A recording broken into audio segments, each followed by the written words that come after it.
During the program that you are about to hear, the usual high quality sound of the telephone connection between the guest and host may sound compromised. The reason is that the guest on this program is located in an extremely rural community in Texas.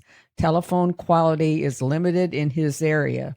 However, the content of his remarks speak volumes despite the less than high quality audio. You're about to hear one of the most fascinating podcasts available on the internet today.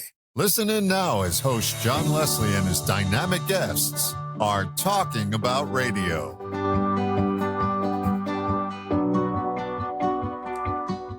Hi, everybody. I'm John Leslie, and I've really been looking forward to our conversation with our guest today because I got to ask him how he did it, how he was able to stay at the high energy level that he did.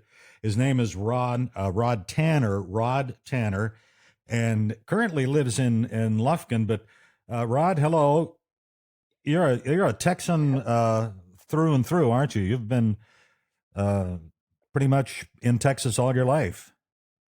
Pretty much. I actually was born in Kansas, but my family moved to Texas when I was about 6 years old, and I've spent most of my life here, other than a few little voyeurs outside of the state.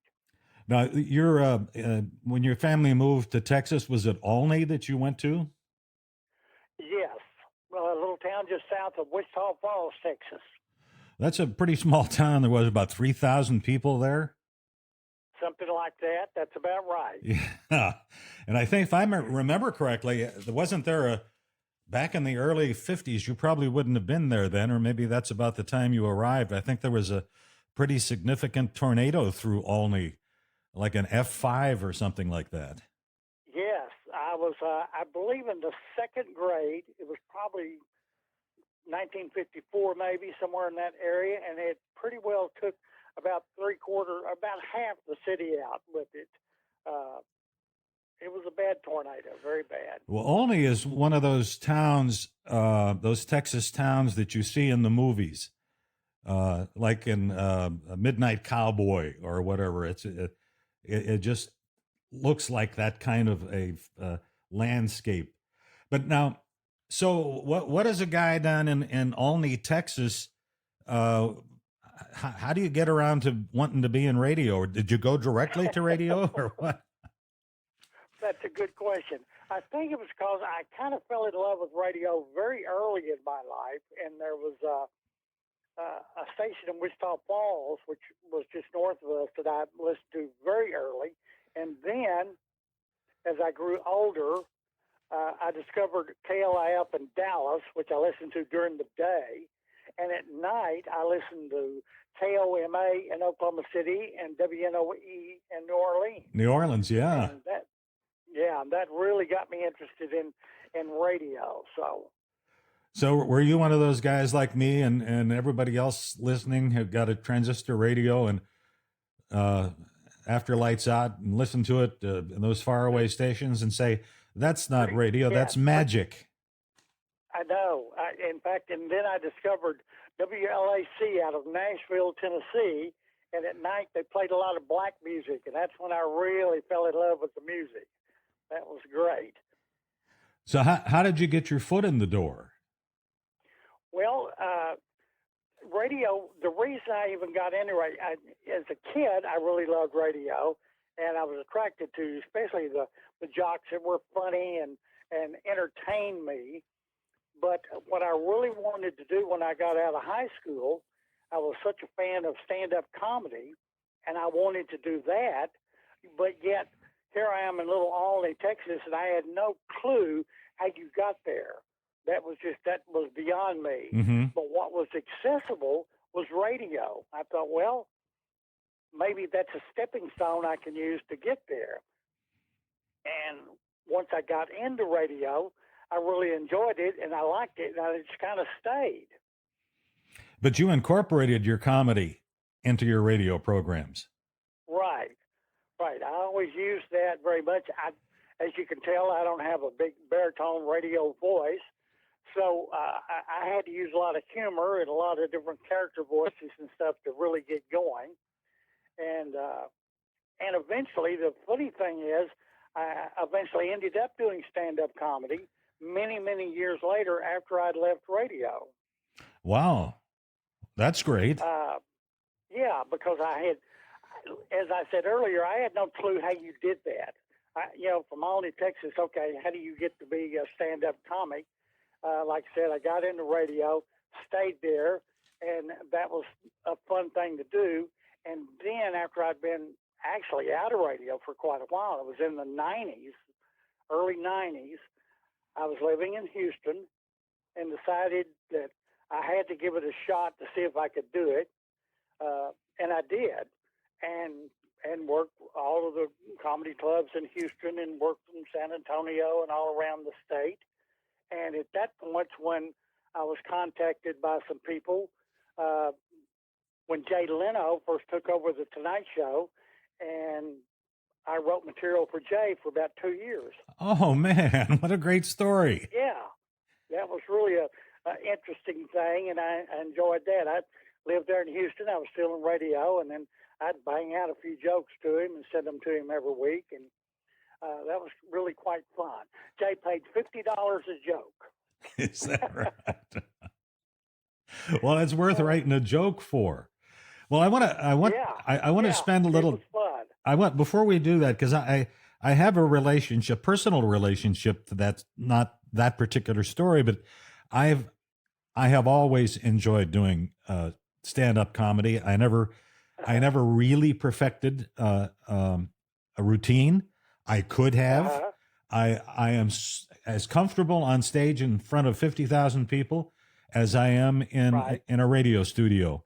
And there you go.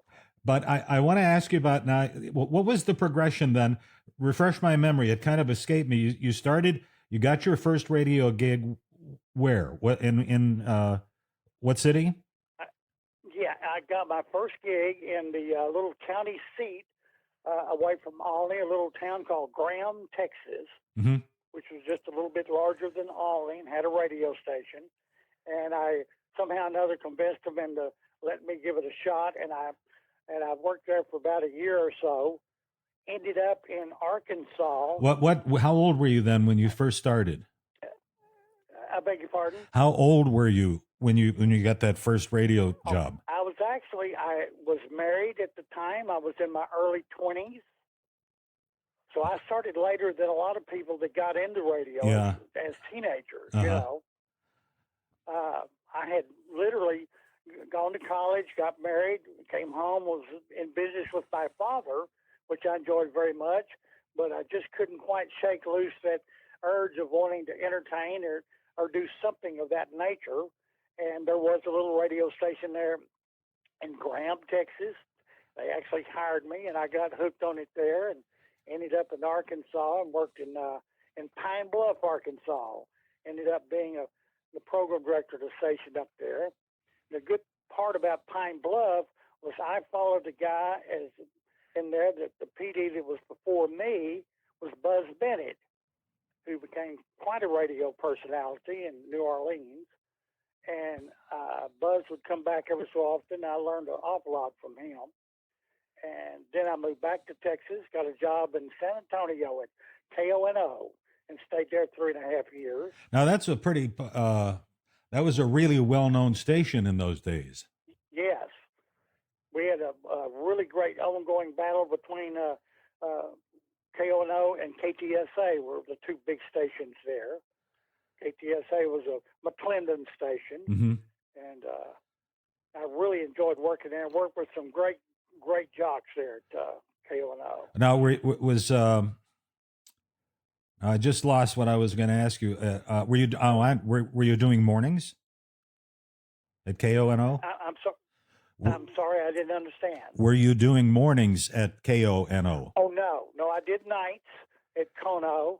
In fact, when they first hired me, I did a year doing all nights, and that's where I really got my act together and started really doing all the bits and the stuff. And then I did early evenings for about 3 years. Ended up going from there to KTLK in Denver. I did afternoons at KTLK. Now, when Spent would about a year there. what and would then that came be? back to Texas. Where when you were in Denver, what approximately what years were those? That was I'm trying to think. Probably 1970, 71. Okay, that's the same year that I left Ohio and went up to New York. Okay. Well, that's cool. 1,000 years ago. Yeah, a I'll tell long you time what. ago, wasn't it? Yeah. Yeah, and I just want to interrupt and tell our audience that we're talking to Rod Tanner. He's in Lufkin, Texas, and he lives out in a rural area and has very little cell phone service. So we're talking on a landline, and apparently Rod's home is far enough out that he's having a hard time hearing me, and I'm having a hard time not so much having a hard time hearing him. He's nice, loud, and clear. But if you're wondering why the connection isn't like it usually is, it's because of the rural nature of Rod's. Absolutely.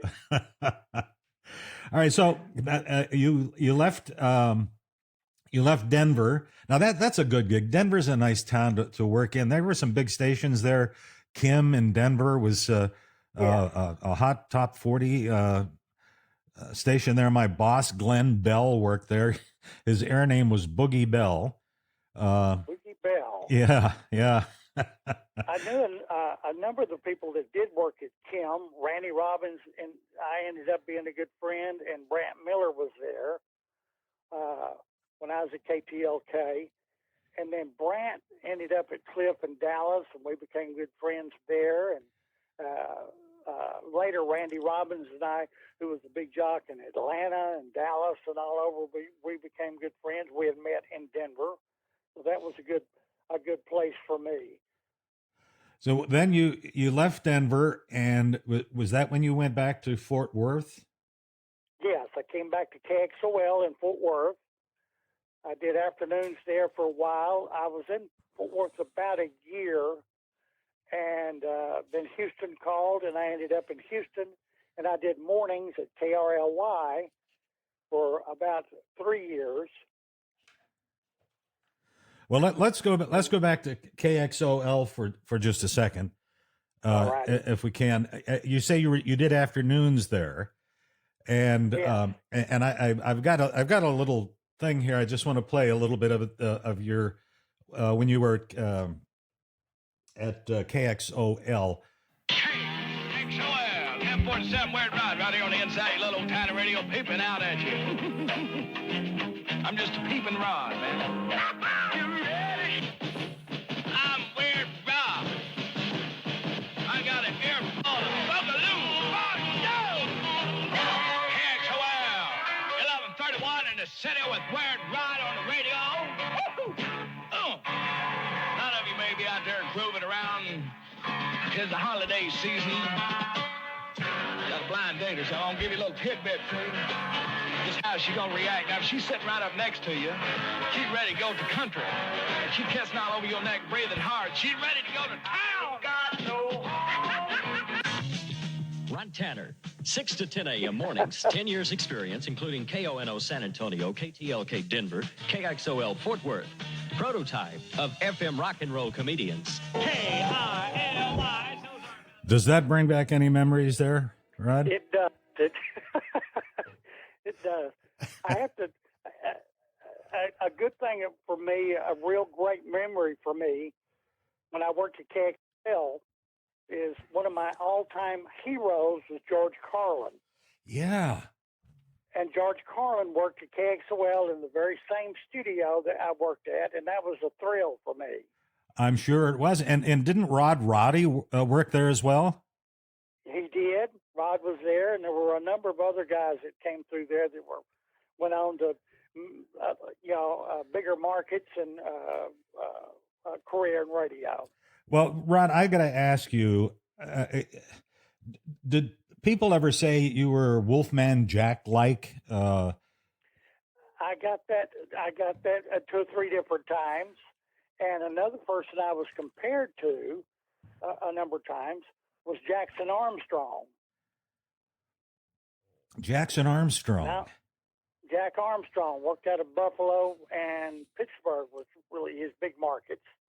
Okay, I grew up in the shadow of Pittsburgh, and Yeah. I listened to KDKA and all of those stations in Pittsburgh, and I was trying to put together in my head where Jack Armstrong figured into the jigsaw puzzle, and that's where it was in Pittsburgh where he was.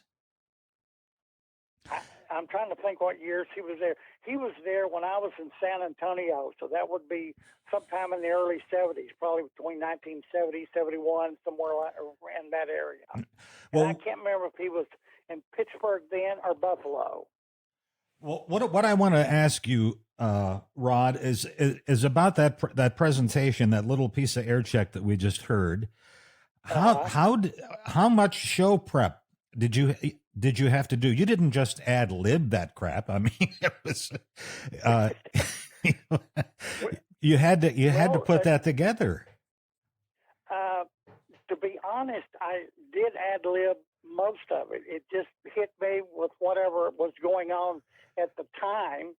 I did a preacher that I would pre-record, and all that stuff was pre-written, and I did a couple of other bits. But most of the stuff that I did on the air just came out of nowhere. Maybe a song would trigger something, maybe a commercial triggered something. My whole focus was to entertain the audience. Mm-hmm. And so I ended up breaking everybody's format, all the pieces, and I always had trouble with management and program directors. But since I got really good ratings, they didn't give me too much trouble. Isn't it amazing how ratings can do that? You know, yeah. When you got the numbers, Absolutely. you know, look at what Howard Stern, you know, how many, I don't know how he ever survived. Yeah, exactly. So then tell us about your time at KRLY. Those are some awkward call letters, aren't they? KRLY, the regressive consonants. Kind of hard to say. You must have had a station logo so you didn't have to do the calls. Yeah, they were not easy call letters to just roll out, that's for sure. Now, what did you do there? That was in... I did mornings at KRLY. I was there about 3 years. That was in Houston? Yes. How'd that go for you? I really enjoyed it. It was a good radio station. They really, really backed me completely the whole time I was there. Anything I wanted to do, the nuttier I got, the more they liked it.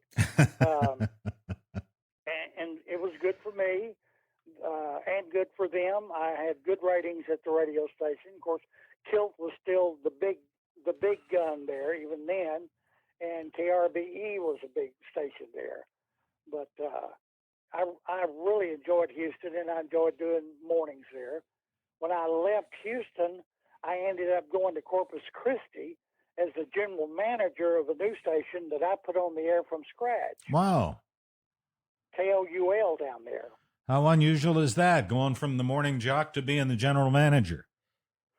Well, putting the whole thing together was fun. It took me about a year to get the whole thing up and running. The people that owned the station, when they hired me, they had a transmitter and a license, and that was about it.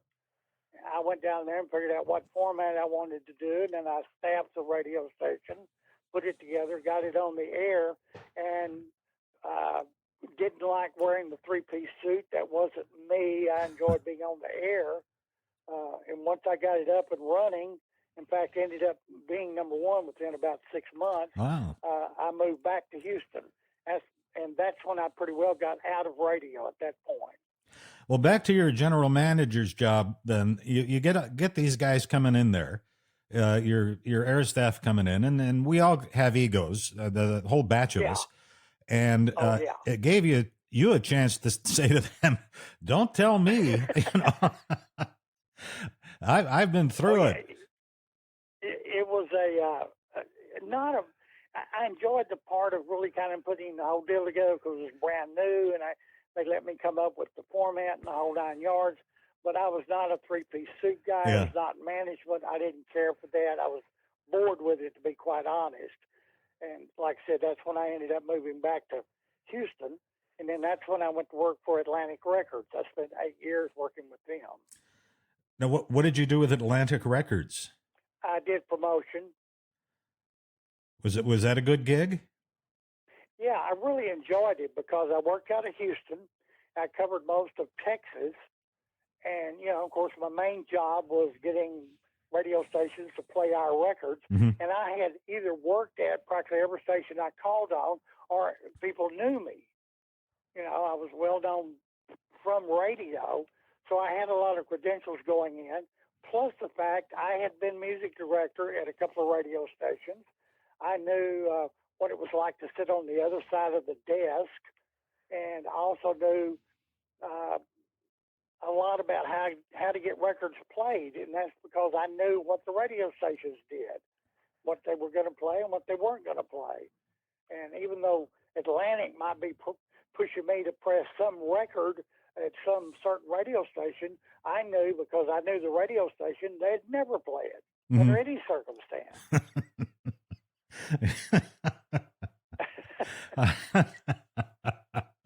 And I enjoyed that. And then I got to work with the different groups that came through Texas. When they were on tour, then I would be with them in whatever station, cities that I covered. So that was fun. We're talking with Rod Tanner in Lufkin, Texas, and boy, he's got a story to tell. We're talking about radio and records and just all kind of associated things. Now, how did you get paid? How did these record promoters get paid? I'm sorry. How did they? How did you earn your? Were you on salary or what was the deal? Yeah. It was a straight salary, and the good part was I had a really nice expense account. Because the job basically is whining and dining, so that was good. You have to go to AA afterwards. Yeah. And they, at the time, the record industry was really kind of just starting to hire people out of radio. They had been hiring people who came out of retail because they thought the retail people knew so much about the records. Well, maybe that's true, but if your job is to get records played on the radio station, you were better off if you had radio background. Mm-hmm. And so for me, it was an easy job because I knew so many of the people that they knew me. I also knew, there were records they weren't ever going to play, and there were records that were good for their station. Yeah. So it was a fun job for me. I spent 8 years with Atlantic Records. Now, did they ever give you any payola money to hand out? No, but there was a lot of that done up through upper management. I see. Well, in all of the years that I was on the air, I was never offered anything. Never. Same way as me. Basically the way it was done when I was there was through promotion things and all kinds of merchandising and stuff they could give to the radio station in general. Mm-hmm. There was never any money passed between me and the music director of PD or anything like that. And then, by the end of my my record industry, most of the radio stations had, by this time, either had consultants or a national PD, and so the guy at the station wasn't really the guy that he wasn't the decision maker. What was going to be played anyway. Yeah. It really changed. Well, after your years of peddling records, is that when you went into the comedy thing full time? No, not at that point.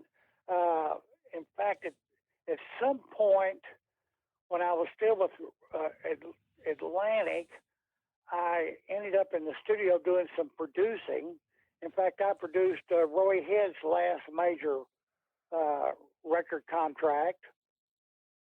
Wow. And then after I left Atlantic, I stayed in the producing end of it in Austin and did a lot of demo stuff with some pretty big bands. I did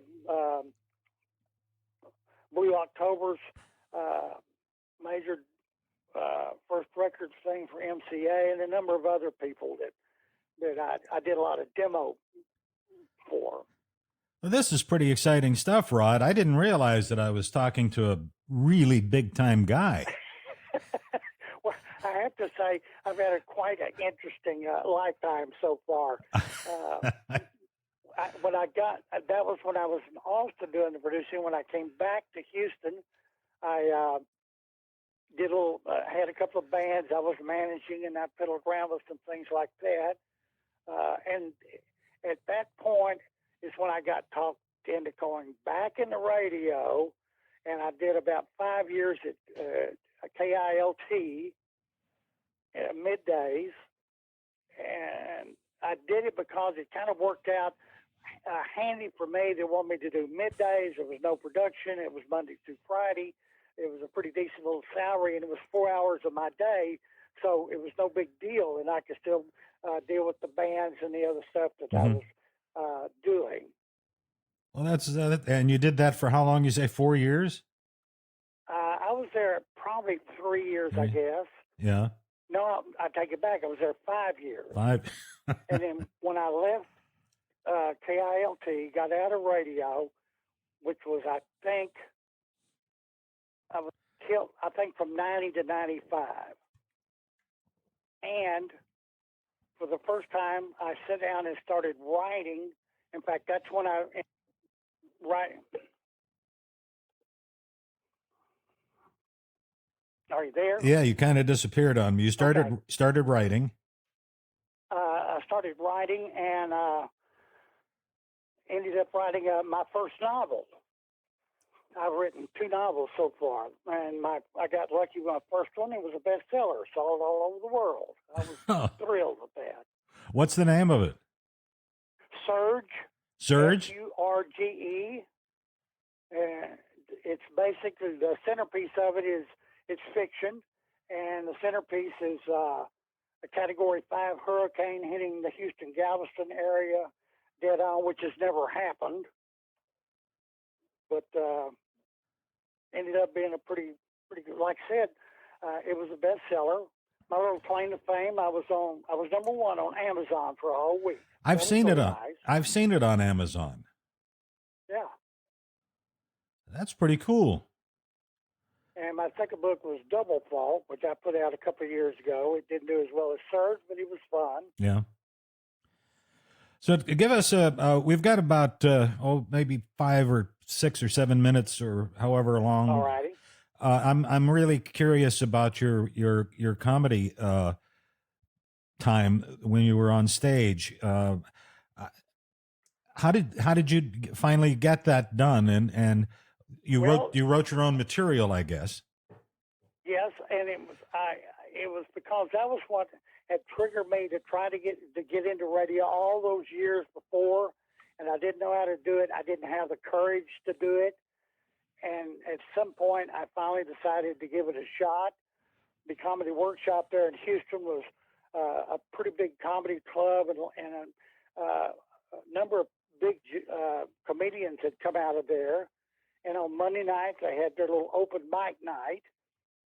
So I went down there on Monday night. I went down about 4 or 5 Mondays in a row before I finally got enough nerve to sign up, worked me up a little monologue, and got up there on stage. And I have to tell you, and you probably know this too, because all those years in radio, I was never afraid to get on stage and talk in front of people. And many times the stations I worked for, we would sponsor a big concert, and they would get me to MC. So it was nothing for me to do it in the Hemisphere Arena or Summit there in Houston in front of 20,000 people. I didn't mind getting up on stage.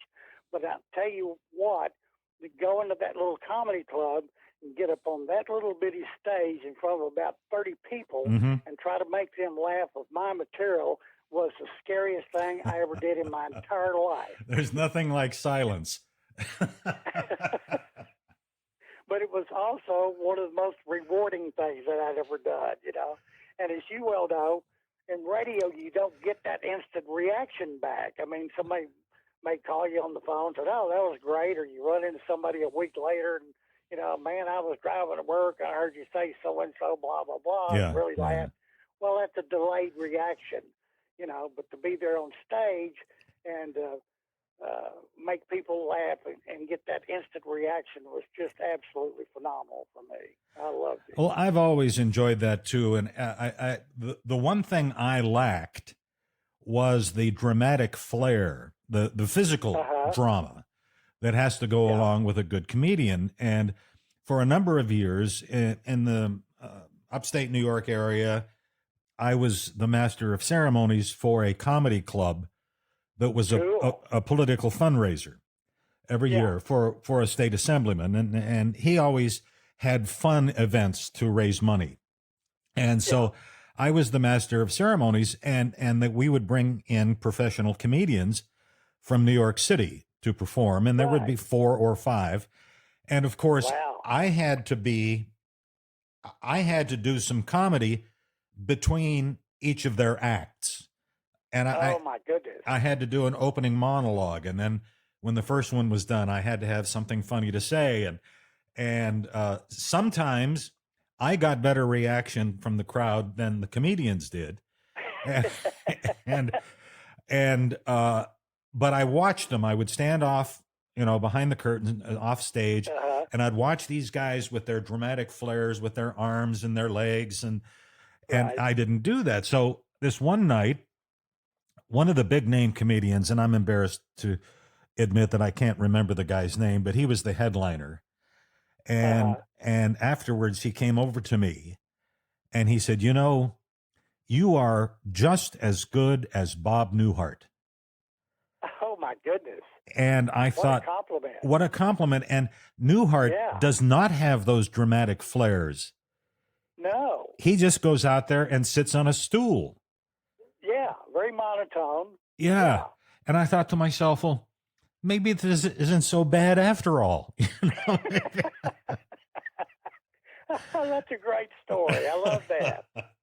And what a compliment from a guy who makes his living doing that. My goodness. Oh, that was great. So what are you doing now? Well, of course, been retired for quite some time. We moved out of Houston about 10 years ago and living up here in the country. I'm still doing some writing. I'm working on a 3rd novel. And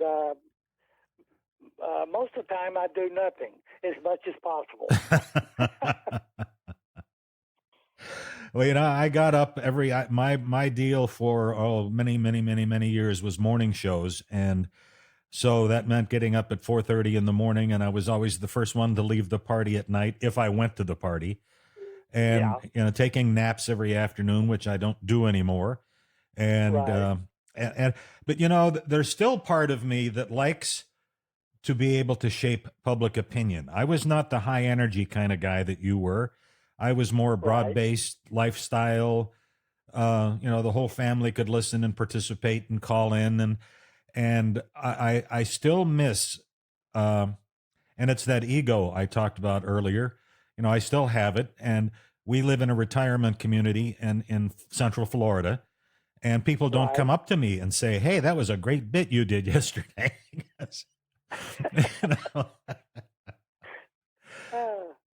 But I did run the community Facebook group for a number. I started it and ran it, and that was a little outlet for me, a creative outlet. And I did get people saying, "Hey, that was a great thing you wrote, and that was funny," or whatever.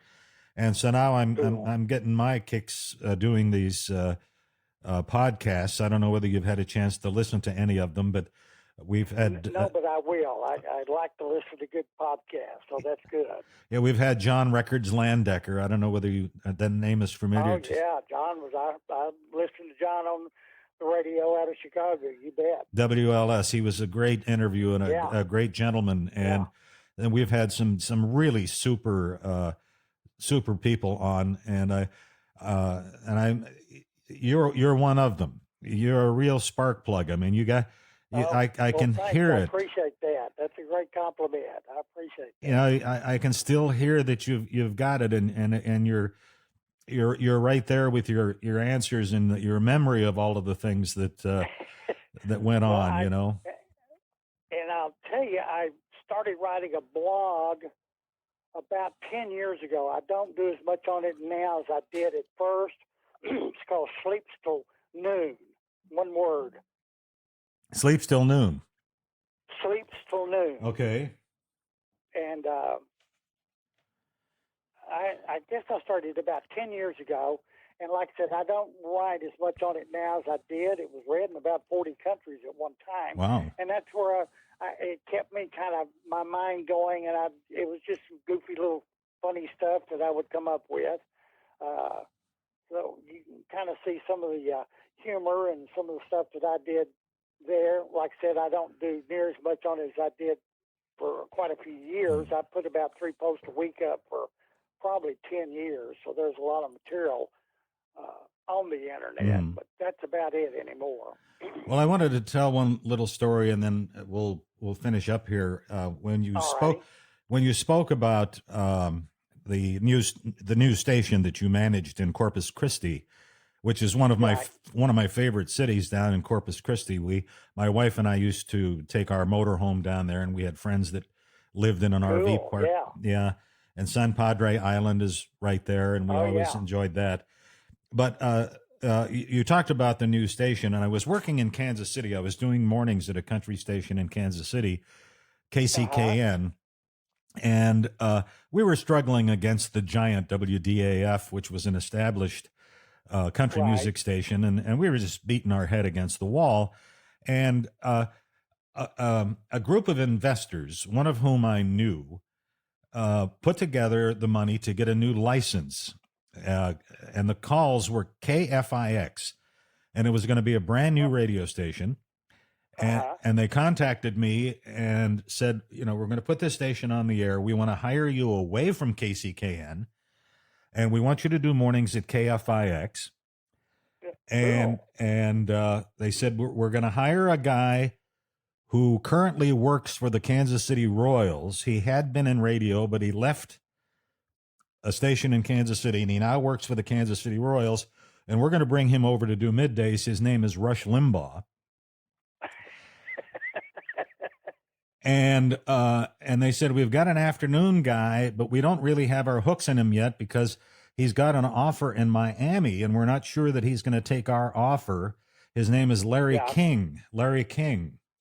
Oh, my God. And so the lineup was going to be me, John Leslie, doing mornings, Rush Limbaugh doing middays, and Larry King doing afternoons. Well, Limbaugh pulled out of the deal and went to Sacramento, and King pulled out of the deal and went to Miami. Right. And I pulled out of the deal and went to WGY in Albany, New York. So KFIX, what we thought was going to be a big deal, turned out to be no deal. I've seen that movie before. Yeah. Well, Rod, it was such a great pleasure to have you on the program today. As we entered into this, you can attest to the fact that you and I had never talked before. We had never met before. We exchanged a couple little messages, and I think a new friendship has been formed. And I that's one of the reasons that I really, really enjoy doing these podcasts. Well, I really enjoyed talking with you. It was fun meeting you, and I'm just thrilled to be on your program. Well, thank you very much, Rod. We'll be in touch again sometime. Excellent. Thank you. You've been listening to Talking About Radio with John Leslie, a podcast that features conversation with the greatest broadcast professionals everywhere. If you'd like to be a guest on Talking About Radio and share your favorite radio stories, just send an email to talkingaboutradio@yahoo.com. Thank you for listening.